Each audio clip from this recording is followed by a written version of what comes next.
So for this story I wrote for National Geographic magazine, it was the November cover story, and the book Blue Zones of Happiness, we took a more straightforward approach.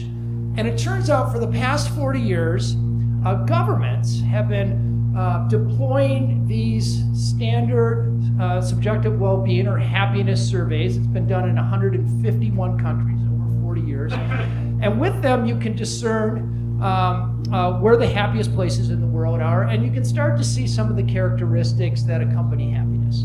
So let me explain this a little bit further. Now, academically speaking, happiness is a meaningless term. You can't really measure happiness, but you can measure a few facets of happiness. You can measure life satisfaction. Life satisfaction, the question they ask is, when you think of your life as a whole, on a scale of 1 to 10, 1 being your worst imaginable life, 10 being your best imaginable life, where do you place your own happiness? And when you ask enough people that, it averages out the extremes, you get a pretty good answer. But the problem with this kind of evaluative question is you only really remember about 2% of your life. If I asked you what you had for lunch a week ago Tuesday, you probably couldn't tell me. So this kind of evaluative happiness only gets at a small sliver. That's why they ask a battery of questions about your daily emotions. In the last 24 hours, you kind of remember the last 24 hours. How much have you smiled and laughed, felt sadness, felt stress, etc. And they can aggregate those and get a pretty good idea of how you're experiencing life. These two only have about a 0.5 correlation. They're sort of weakly correlated. And then they can ask you a question about your strengths and if you get to use them every day, and get at your purpose, another very strong facet of happiness. And then when you ask those questions and a number of other, about 80 other questions about your demographics and your values and your life characteristics, and through the magic of regression analysis, you can see with remarkable consistency what sorts of characteristics are fueling these three facets of happiness. And that gives us a pretty good idea of what we should be doing if we want to be happier. And I'm going to tell you what those correlations are. But first, in the spirit of National Geographic, I'm going to take you to a few parts of the world, the happiest parts of the world, and tell you a few very quick stories. So first, we're going to go to the happiest place in Asia. Does anyone want to guess the happiest place in Asia? Bhutan? Japan? I hate to say it, Bhutan, even though they have this great happiness well-being index, they're number 91 in the world. It's mostly a PR whitewash. The happiest place in Asia is at the end of the Malaysian Peninsula in the very unlikely destination of Singapore.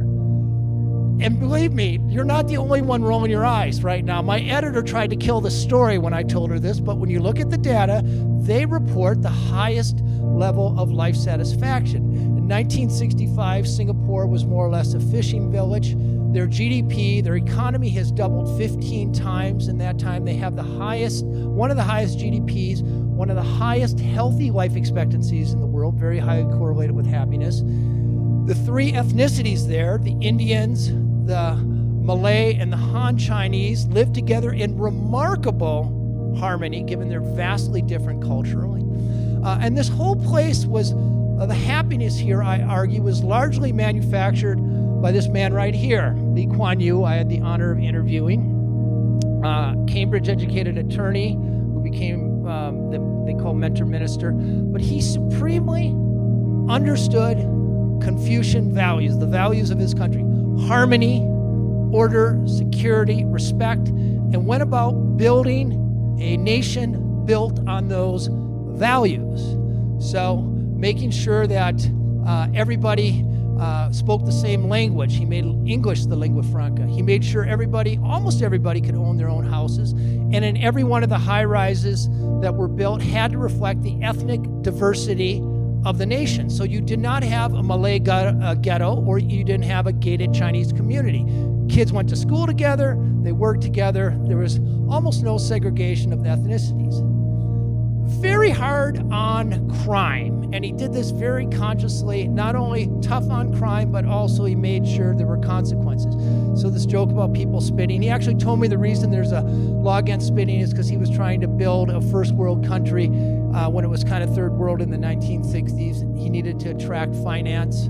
If you commit a violent crime, you're likely to be caned if you're a man, corporal punishment. If you get caught with more than 15 grams of an opioid, you'll be put to death. And though a few dozen people are put to death every year in Singapore, they don't have an opioid crisis. Where I come from, the United States, 45,000 people die every year because of opioid overdose.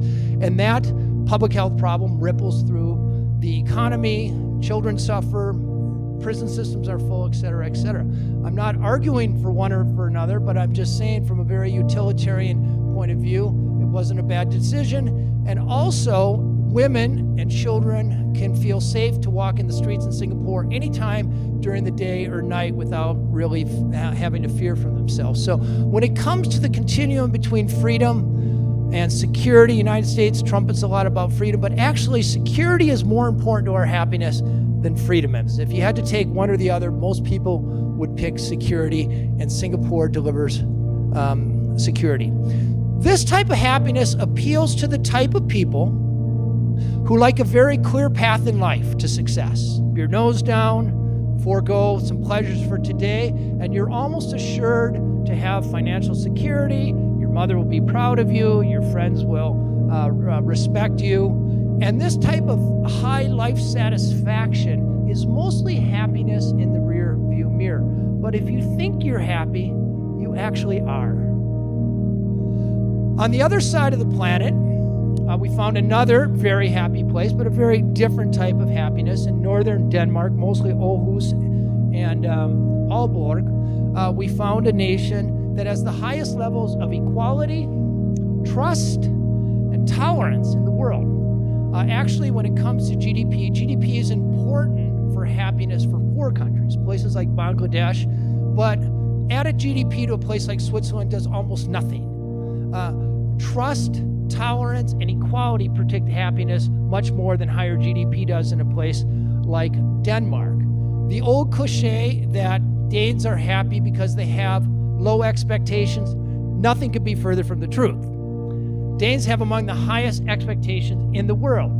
Every man, woman, and child in that country expects to have free health care, and when they have a baby, they expect 11 months paid vacation to make sure that baby gets a good start in life. They expect not only free education and tuition, but when they go to the university, they expect to get paid, and they get it. They expect a secure retirement, and indeed, the happiest cohort of people in the world are Danish people over the age of 65. They have it made. So Denmark's happiness is, I believe, mostly explained by the fact that all of their needs are covered. We tend to think of happiness as the attainment of joy and pleasure, but actually, it's also getting rid of the things that grated our psyche, like, well, I have enough money to pay if I get sick or when I get old. Danes don't have to worry about that because ambition is not celebrated there and their needs are taken care of. They're free to pursue their passions in their work. 80% of Danes love their job. In America, it's 30%. So the type of jobs that suggest flow are the jobs that the Danes excel in. Furniture design, art, architecture. They work 37 hours a week. They sort of knock off at about 3 p.m., and then they get to go enjoy their hobbies. This is the type of happiness that will appeal to people who want to follow their purpose and their passions, rather, whether it's a rabbit jumping competition or bicycling au naturel, which I don't recommend at home. By the way, I want to shout out the great photographers who worked on this story, David McLean and Corey Richards, who brought this story to life so beautifully.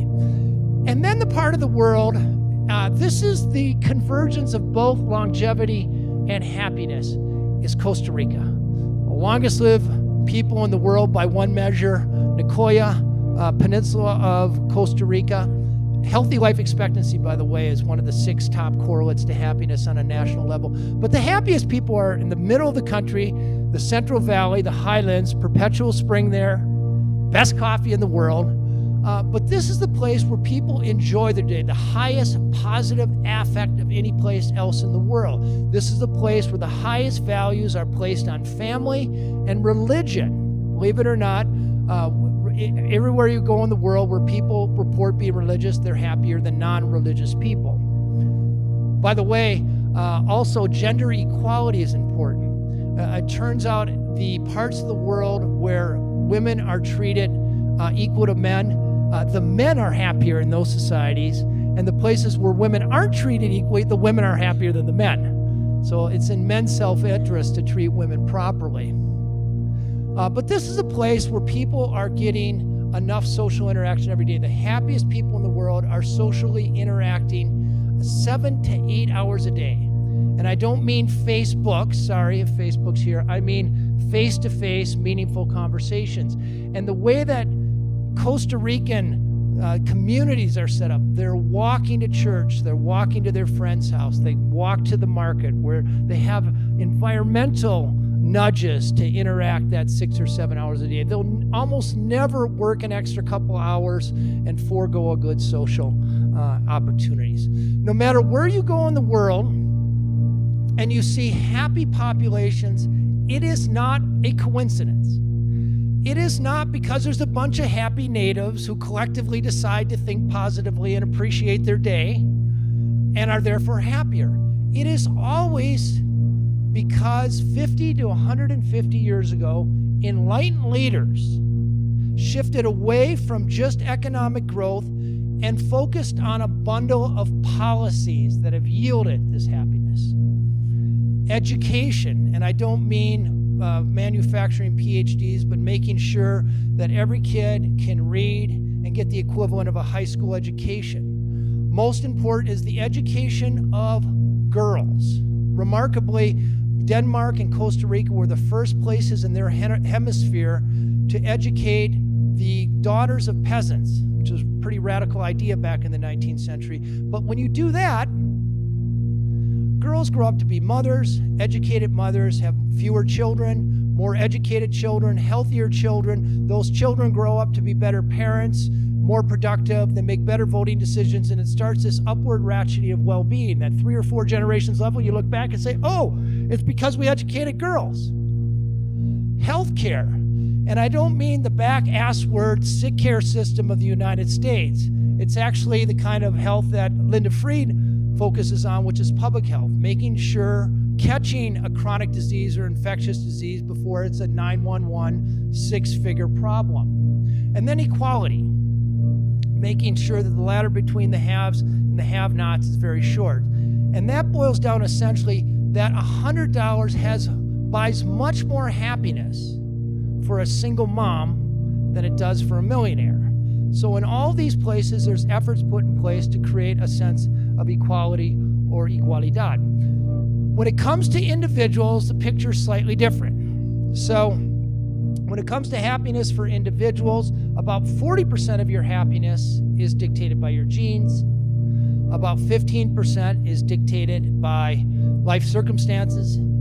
It's very hard to be happy if you're chronically depressed, or you have congenital pain, or you have to wear shoe spikes to walk to your next session in the snow. But about 40% of your happiness or lack thereof is under your control.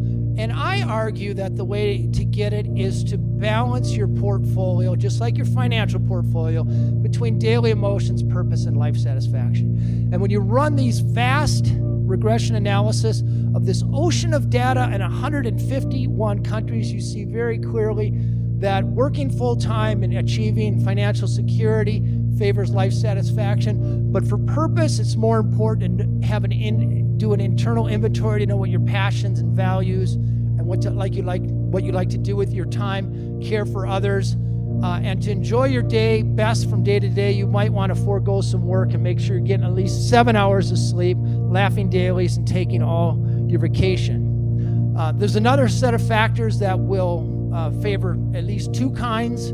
Having a faith, going to college, have kids, favors life satisfaction and purpose, doesn't do much for your daily emotions.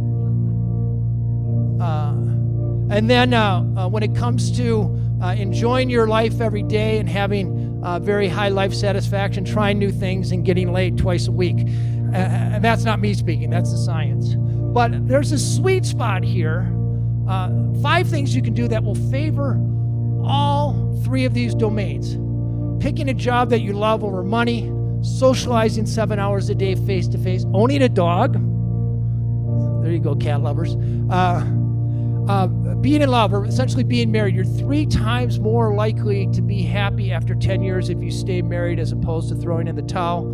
And then living in the right place. And this is the most important one. So if happiness were a cake recipe, and the ingredients in that recipe include the necessities. You need food, shelter, you need some health care, some mobility, you want to marry the right person, you want to have meaningful work, you want to give something back. The most important ingredient in that cake recipe, the variable with the most statistical variability, is where you live.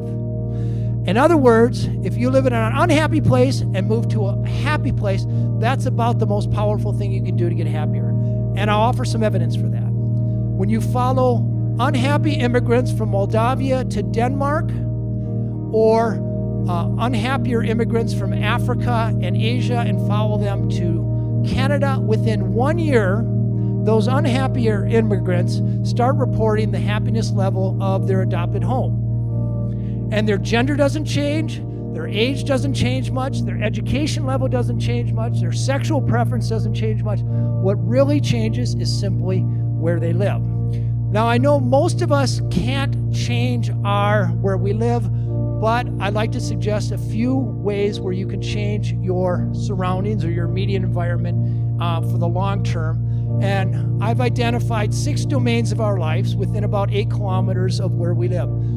The first one's your inner self. So I'm not a big believer in these positive psychology tricks, savoring and gratitude and appreciation and so forth. I believe they work in the short run. There's no evidence they work in the long run. However, there's some good evidence that if you learn how to meditate, a deep meditation training like Vipassana, that you can permanently rehardwire your brain to appreciate the moment more.